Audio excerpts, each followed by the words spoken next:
मेरे दादाजी भली प्रकार से जानते थे कि पीपल के पेड़ में देवताओं का वास होता है और इसीलिए उनको पता था कि इसका संवर्धन करना चाहिए, इसका पोषण करना चाहिए, इसको कभी भी काटना नहीं चाहिए।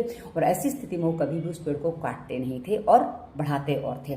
किंतु मेरे पिता के समय तक थोड़ी सी फिल्मों का आगमन हुआ था, किंतु उनके पिता के संस्कार पक्के थे, तो फिल्में उनको ये विश्वास नहीं दिला पाई कि पीपल के पेड़ में भूत प्रेत रहते हैं। उनको भी यही पता था कि देवताओं का वास होता है। किंतु जब तक हमारा समय आया तब तक फिल्मों का प्रभुत्व बहुत अधिक हो गया था और हमें धीरे धीरे समझ में आने लगा कि भाई फिल्मों में, उस फिल्म में बताया था कि पीपल में तो भूत रहते हैं और बच्चों में आसपास ये चर्चा भी होने लगी कि हाँ पीपल में भूत होते हैं, पीपल के पास नहीं जाना, भूत आपको चिपक जाएगा, आपको कुछ ना कुछ पता नहीं क्या क्या कर देगा।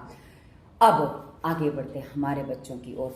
हमारे बच्चों को तो भर भर के टीवी सीरियल्स ने, फिल्मों ने बताया कि भाई पीपल में भूत का वास है, पीपल में बहुत सारे भूत रहते हैं, जो टंग गया वो पीपल में पहुंच गया, जो मर गया पीपल में पहुंच गया, फलानी चुड़ैल पीपल में रहती है, फलाना भूत रहता है। तो इस प्रकार हमारे बच्चे पीपल से दूर होते गए।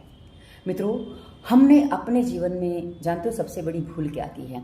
हम कभी भी जो दिखता है ना उसको सच मान लेते हैं, उसके पीछे की सच्चाई के पीछे हम कभी जाते ही नहीं हैं। इसीलिए मित्रों, जितने भी विज्ञापन आते हैं उनकी चीजें बहुत अधिक बिकती हैं, लेकिन आज तक फेयर एंड लवली लगाकर कितने गोरे हो गए सब जानते हैं, बॉर्नविटा पीकर कितने की हाइट बढ़ गई वो भी लोग जानते हैं। किंतु फिर भी विज्ञापन बताता है, उसको सत्य मानकर लोग उसका अनुसरण कर लेते हैं और अपने जीवन को बद से बदतर यानी कि नर्क बना लेते हैं। इसलिए मित्रों, हमें अपने जीवन में एक बात समझनी चाहिए कि जो चीज़ हम देख रहे हैं उसके पीछे की सच्चाई क्या है, उसको जानने का प्रयास हमें ही करना होगा। अन्यथा हम आधी अधूरी बातें सुनकर, समझकर, बनी बनाई बातों को समझकर अपने आप को नष्ट कर रहे हैं।